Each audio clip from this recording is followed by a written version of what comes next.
Assalamualaikum warahmatullahi wabarakatuh. Waalaikumsalam warahmatullahi wabarakatuh. Sehat-sehat ya semua ya? Alhamdulillah. Oke. Masih pada main Instagram kan ya? Masih. Ya, saya tanya kayak gitu karena di perkuliahan kita hari ini kita akan membahas sesuatu yang berhubungan dengan Instagram, yaitu tentang media digital dan budaya layar ya teman-teman. Nah teman-teman, ada contoh kasus yang unik di Instagram ya. Mungkin teman-teman pernah di berandanya ngelewat video kayak gini ya. Video kayak gini lewat. Atau ini.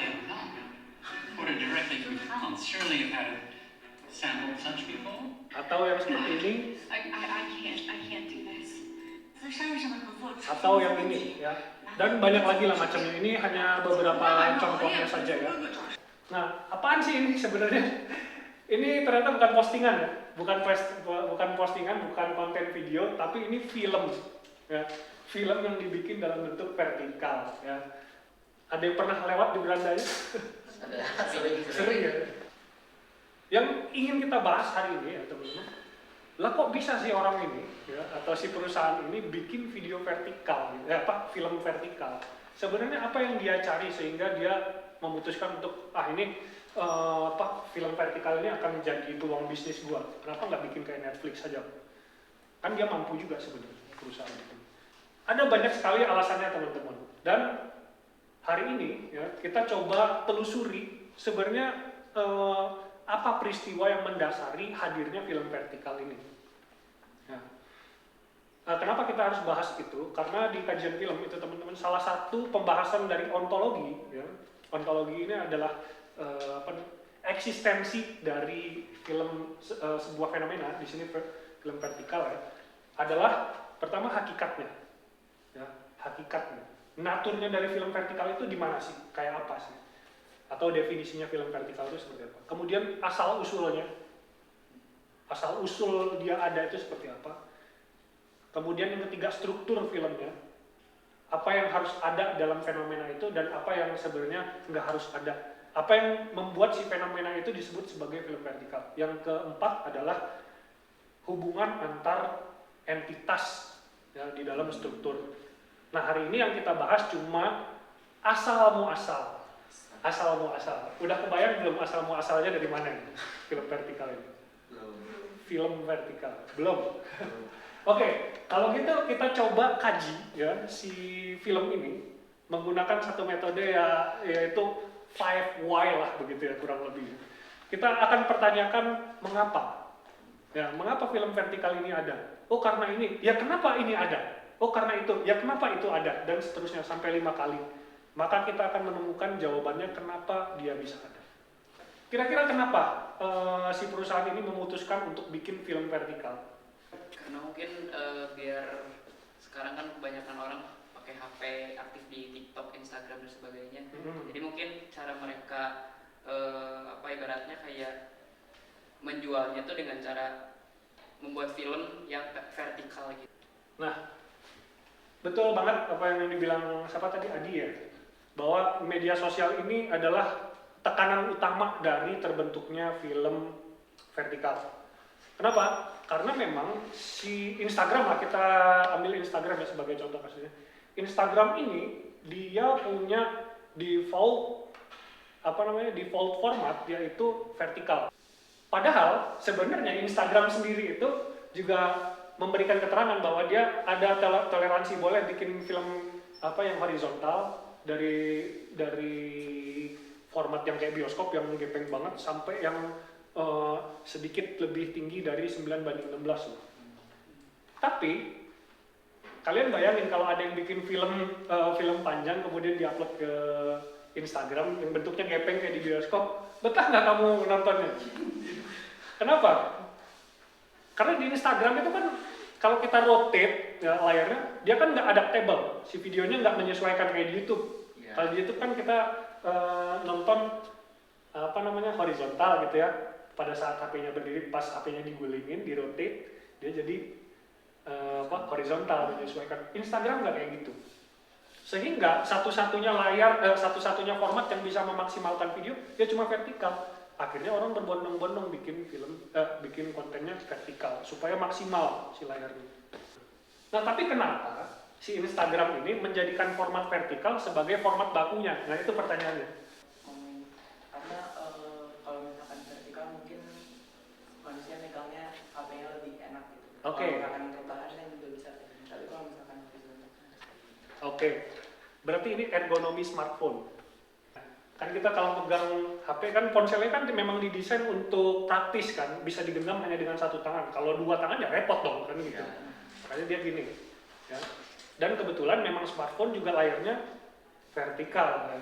Vertikal. Oke, ketemu tuh why kedua, yaitu alasan ergonominya. Ya tapi kenapa smartphone layarnya vertikal? Kan gitu pertanyaannya. Ini baru faktornya dari satu sisi, belum sisi yang lain. Sisi yang lain itu adalah tren bermedia sosial.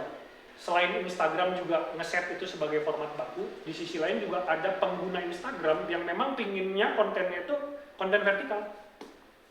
Dia nggak akan mau tuh dikasih konten horizontal. Yang dibalikin rotate your phone itu juga kadang-kadang dia nggak mau. Dia pinginnya yang praktis, langsung dilihat, langsung bisa di-scroll. Nah, ternyata teman-teman, ini ada hubungan historis antara layar vertikal smartphone yang kalian sekarang genggam dengan bentuk telepon, ya, telepon tradisional yang pertama kali ada.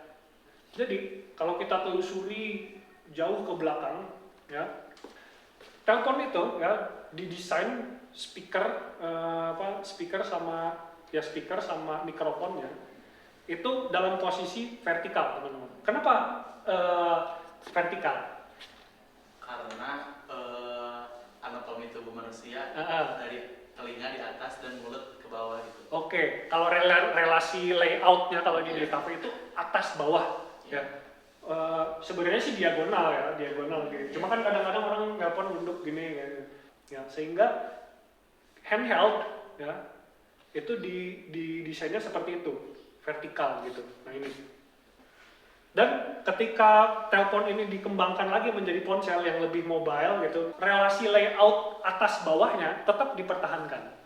Dikembangkan lagi teman-teman menjadi ponsel yang agak modern, yang kita cukup familiar. Kalian masih mengalami ponsel ini nggak? Iya. Masih ya?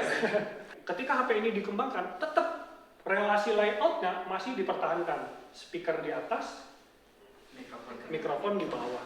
Ya. Nah, di antara itu disematkan layar yang agak lebih besar, kemudian keypad. Kalau kita sekarang keyboard, karena memang bentuknya kayak keyboard yang di HP kalian sekarang. Kalau dulu keypad, karena dia bentuknya kayak numpad. Nah, terus lanjut lagi, ya, dikembangkan lagi lah si ponsel ini sampai ke tahap yang layar touchscreen, teman-teman. Tapi sebelum ke HP touchscreen, saya mau loncat dulu nih ke wilayah yang lain, yaitu smartphone. Smartphone itu kan ponsel pintar ya, ponsel pintar. Kenapa dia disebut pintar?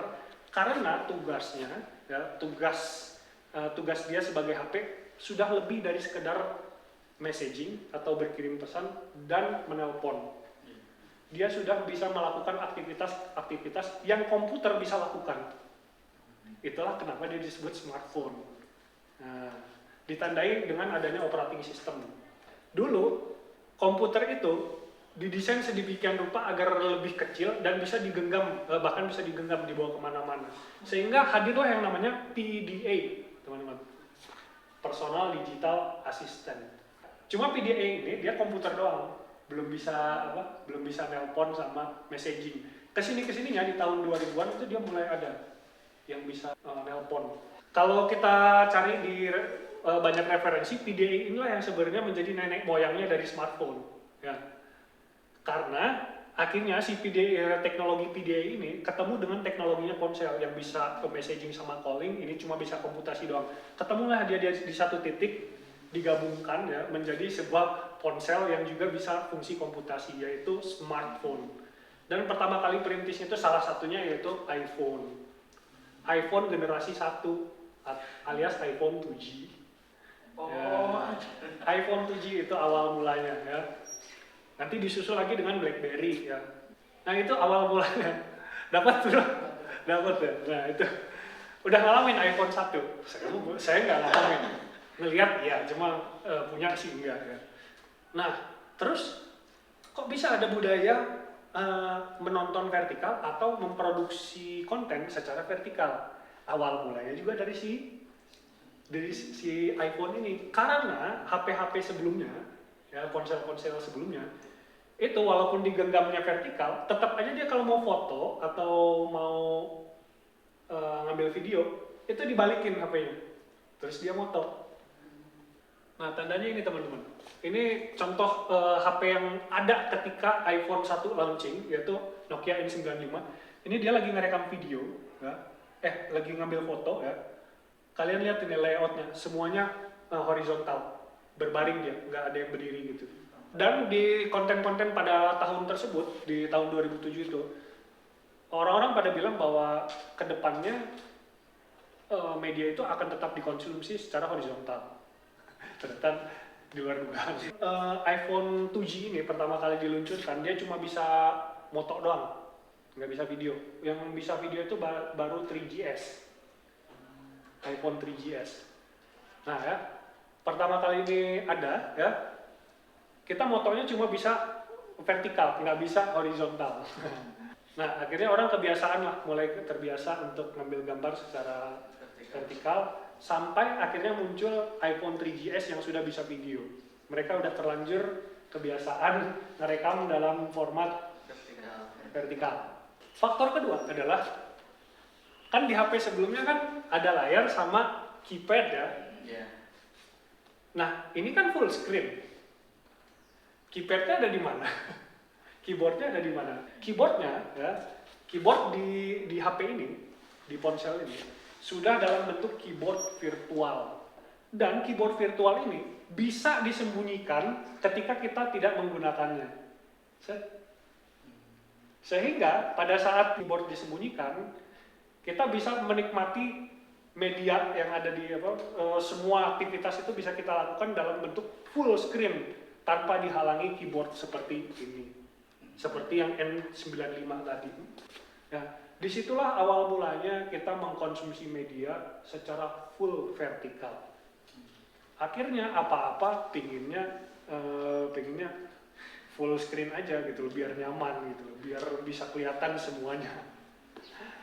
Nah, sampai situ teman-teman. Dapat nggak awal mulanya ada budaya mengkonsumsi media secara vertikal? Nah, itu ya. Nah, sedangkan video vertikal itu dia baru jadi masalah ya. Baru dipermasalahkan oleh para videografer itu sekitar tahun 2010-an akhir. Ya. Itu ada salah satu konten di YouTube yang mengkritik tentang kebiasaan orang memproduksi video secara vertikal. Namanya mereka menyebutnya sebagai vertical video syndrome. Dulu mereka secara vertikal itu haram loh, pokoknya nggak sinematik loh. Kenapa kok dikritik kalau kita merekam secara vertikal? Karena mungkin kita udah terbiasa kalau bikin film atau apa tuh secara horizontal, karena kan kalau film tuh cakupannya luas gitu ya.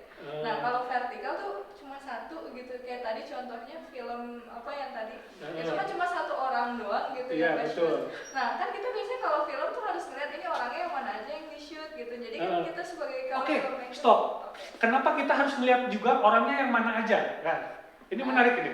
Nah kan kalau seandainya kita dialog ya dalam film, kalau seandainya nih yang dialognya ada beberapa tapi nge-shootnya cuma satu, nggak enak gitu. Lah ini siapa yang ngomong ya? Kalau suara kan kita belum tentu hafal siapa orangnya gitu. Oke, dapat. Ini yang namanya konteks visual ya. Kalau di film tradisional yang horizontal, kita bisa ngeliat langsung dia ngobrol sama siapa, tempatnya ada di mana, walaupun di zoom, close up gitu. Di video vertikal kita akan berusaha untuk memahami konteks scene-nya, konteks adegannya gitu. Dimana di dalam video vertikal nggak hadir konteksnya. Karena yang bisa kita lihat terbatas, cuma satu itu aja gitu. Oke, pada saat itu ya teman-teman, YouTube itu screen-nya itu belum adaptable. Sekarang kalau ada yang bikin video vertikal kemudian diupload ke YouTube, itu YouTube kalau misalnya di zoom itu dia udah bisa jadi vertikal. Kalau dibalikin ya nanti akhirnya kanan kirinya black bar. Ya. Nah dulu itu kalau kita upload video vertikal ke YouTube, maka akan muncul black bar, yang mana ini nggak akan sinematik teman-teman, nggak enak banget ya, nggak enak dilihatnya, ini kecil gitu. Ya sama sekarang kebalikannya, kita upload video horizontal ke Instagram, nggak enak juga dilihatnya karena akan ada black bar di atas bawahnya. Ya. Alasan berikutnya adalah karena sejak dahulu, praktik videografi profesional atau praktik filmmaking yang profesional itu nggak pernah dilakukan dalam format vertikal. Ya. Sehingga banyak yang protes dari para kalangan videografer profesional ataupun filmmaker profesional bahwa ini nih nggak pantas gitu. Seharusnya kamu gini gitu. Tapi kan ponsel begini cara pegangnya. Nah itu ya teman-teman. Ternyata ada relasi historis antara screen HP yang kita pegang sekarang dengan sejarah telepon zaman dulu. Hingga dia jadi ponsel, hingga dia jadi smartphone. Di mana smartphone itu akhirnya memicu kebiasaan orang untuk mengkonsumsi media secara full vertikal. Ya. Ada dampak kognitifnya, ada dampak fisiknya ketika kita terlalu berlama-lama menonton film vertikal, atau juga terlalu sering bermain media sosial. Yaitu ya di sini nanti video vertikal itu tidak natural karena tidak sesuai dengan format asli mata kita. Mata kita itu dia 220 derajat horizontal, 160 kalau saya salah, 160 derajat vertikal, lebih lebar horizontal ketimbang vertikalnya. Sehingga TV didesain seperti ini, ya, komputer didesain seperti itu. Ya. Pokoknya apapun itu selain layar HP, rata-rata didesainnya secara horizontal karena memang paling mengikuti kaidah mata manusia. Masa VR vertikal? Kan nggak ada. VR kan gini pasti, kacamata VR. Ya. Nah, kemudian HCI dan ada faktor HCI dan ergonomi manusia. Ya. Layar ini memang didesain mengikuti ergonomi mata. Ya. Kemudian kalau di drone ya, kasusnya kalau di drone itu ada remote control. Remote control itu layout joysticknya kanan kiri, horizontal dia, bukan atas bawah. Ya. Kemudian layar navigasinya juga gini, ya, horizontal. Kemudian ada drone jenis FPV itu juga sama, sering dipakai buat bikin film. Ada Google-nya juga kayak gini. Ya. Sekarang ada drone yang kameranya bisa balik jadi vertikal. Kalau di kamera profesional ada mounting khusus buat vertikal. Ya, biasanya buat wedding itu saya suka lihat jadi 2 mounting gitu. Bahkan yang sekarang yang keluar Mei 2025 kemarin, ada yang layarnya juga bisa vertikal gitu. Jadi selain kamera drone-nya vertikal, si layarnya juga bisa berubah vertikal gitu. Terus kontrolnya gini, vertikal. Nah, saya bilang, gila bener saya bilang. Nah ini unik teman-teman. Ini bukti bahwa teknologi perekaman juga tunduk sama aturannya media sosial. Ya nggak? Ya. Yang nggak bisa, dibisa-bisain. Ya. Dibisa-bisain. Contohnya apa? Kamera Sony, ada mounting L-nya, L mounting. Jadi gini dia, jadi vertikal. Mau digimanain si sensor itu tetap 8:7 atau 4:3 ya. Ukuran sensor itu tetap dia horizontal. Tapi karena media sosial tuntutannya lebih besar ya, akhirnya dia akalin gimana nih supaya vertikal. Nah ini bukti bahwa teknologi perangkat rekam itu juga kalah sama dominasi media sosial. Nah itulah fenomena. Saya nggak tahu ya ke depannya itu gimana. Kalian tahu kamera 360? Insta 360 itu gimana coba cara menikmatinya? Menurutmu gimana cara menikmatinya? Kalau VR oke ya, VR. Ya. Kalau VR kan set pakai kacamata terus kita lihat ke segala arah ya. Tapi kalau ini satu layar doang, nggak tengok kanan kiri udah bisa melihat semuanya. Gimana coba melihat menikmatinya? Saya masih belum habis pikir itu. Terus daya tahan fisik manusia tadi, ketika kita berusaha mencari konteks itu daya tahan kognitif kita itu perlahan-lahan menurun. Kemudian radiasi layar HP, blue light kalau nggak salah itu itu juga ternyata mempengaruhi kekuatan mata dalam menonton. Nah, karakteristik latar film yang kita shoot itu, apapun itu dia memang akan lebih baik terrepresentasikan dengan layar horizontal. Kayak tadi kan dialog antara dua orang gitu kan. Kemudian ketika kita melihat monolog, kita juga perlu lihat dia ada di mana. Kan nggak bisa lihat orangnya dong. Dengan layar horizontal kita bisa melihat aspek lainnya. Oh, dia lagi nelpon di bandara, kayaknya minta dijemput. Udah bisa ditebak walaupun kita nggak ngerti bahasanya. Tapi walau bagaimanapun ini udah jadi konsumsi kita hari ini. Ya mau nggak mau kita ikuti trennya. Kita juga nggak tahu ke depannya bakal seperti apa, media ini berubah. Ya. Cuma yang pasti apapun trennya, paling tidak kita mengenali kasusnya dan bisa beradaptasi di sana kapan waktu diperlukan. Jadi rupanya itulah asal-muasal kenapa ada film vertikal. Dan sebenarnya film vertikal ini bukan hanya sekarang kita lihat, sebelumnya sudah ada juga, ya. Bahkan sudah difestivalkan sejak tahun 2016. Sudah ada festivalnya dan mandek di tahun kemarin kalau nggak salah. Sudah mandek di tahun kemarin, belum ada kelanjutannya lagi. Karena salah satu kontroversinya adalah gimana coba nonton di bioskop tapi layarnya vertikal. Sampai ada satu screening itu yang di depan gereja, karena gereja kan bagian depannya itu kan agak meninggi gitu kan. Nah, dia pasangnya di situ. Orang nonton. Tapi format penontonnya sama kayak di bioskop, melebar gitu. Nah, kan itu gimana tuh? Di satu sisi pingin totalitas ke vertikal, tapi di satu sisi yang lainnya nggak bisa ninggalin format yang tradisional. Dan ini akan selalu muncul selama tren menonton vertikal itu masih ada. Ya silahkan saja kalian menyesuaikan diri aja. Kalau nanti suatu hari kalian kerja di industri film, di industri desain, kalian akan bertemu dengan klien yang pingin videonya horizontal, tapi ada satu juga buat media sosial pasti minta kayak gitu. Nah, maka ya kreatif kalian untuk menyesuaikan diri, ya karena pembahasan kreativitas layar ya itu ada sendiri. Ya sampai situ dulu teman-teman paham nggak kenapa dia akhirnya ada film vertikal? Atau ada yang mau menambahkan faktor lainnya? Mungkin dari kalau misalkan yang film sendiri, film vertikal, mungkin kalau aku pendapat sih produksinya yang lebih efisien sama lebih murah. Soalnya kan kalau misalkan horizontal kan kelihatan semua tuh, jadi kayak setnya harus penuh ini penuh. Oh, oke. Bagus nih. Iya. Set artistiknya ya. Iya, itu mau nggak mau apa yang masuk di dalam screen itu akan memakan dana. Iya, betul. Benar. Ada lagi alasan lain? Paling kalau film vertikal ya biasanya kan buat kayak TikTok sama Instagram. Nah, pribadi aku tuh pernah upload kayak di TikTok sama Instagram yang versi horizontal itu banyak yang apa ya, nge-skip gitu loh. Jadi nggak mau ngeliat, nggak FYP, nggak viral lah istilahnya. Yang lain paling cuma 10 gitu. Tapi pas dibikin horizontal kayak wah like-nya banyak banget gitu. Jadi mungkin tren media sosial juga kali ya. Iya. Berarti itu kan ekspektasi penonton ya, ekspektasi audiensnya. Yang gue pingin lihat di sini ya yang optimal, yang sepenuhnya yaitu ya layar vertikal.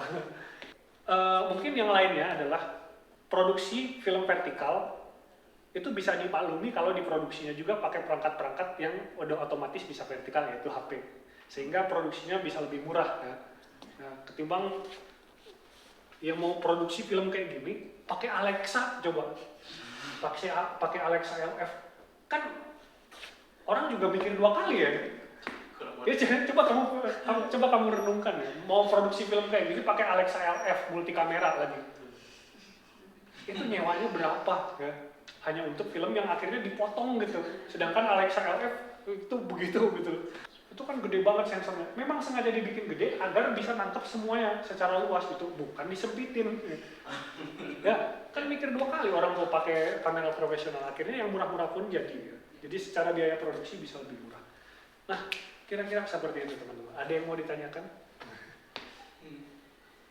Berarti kalau film pendek kayak gini tuh emang full dari awal bikinnya vertikal gitu? Iya. Berarti bukan kayak Dipotong. iya dipotong. Iya. Oke, pertanyaan bagus. Kebetulan Mas Garin itu juga ngajar di kelas saya. Mas Garin Nugroho itu juga ngajar desain performatif penciptaan. Nah, kebetulan beliau dulu waktu launching Vivo saya lupa serinya, dia bikin film vertikal. Nah, tapi beliau bilang ini bukan wilayah saya. Saya cuma mau nyoba ini karena ingin tahu ekosistemnya, udah sampai situ aja. Nah, jadi film itu dari awal memang dibuat sudah langsung vertikal. Nah, sudah langsung vertikal. Karena memang pasarnya juga sudah ditentukan dari awal. Pasarnya media sosial. Dah, gitu. Ya, bukan kayak klien wedding. Ya. Pingin di TV juga, pingin di sosmed juga. Nah, gitu. Nah, oke. Itu ya, teman-teman. Jadi hari ini kita hanya membahas asal-usulnya saja. Sedangkan hakikatnya juga ada sendiri penjelasannya. Dan hakikatnya ini baru bisa dirumuskan juga setelah kita cari faktornya. Faktor atau asal-usul munculnya video ini. Ya, semoga bermanfaat dan semoga makin sadar kenapa fenomena media itu terus-terusan berubah dan kenapa kok kita terbawa arus ya. Seperti itu ya. Ada alasannya. Dan kita alami itu secara tidak sengaja, di luar kesadaran kita kadang-kadang. Terima kasih sudah hadir. Assalamualaikum warahmatullahi wabarakatuh. Waalaikumsalam warahmatullahi wabarakatuh.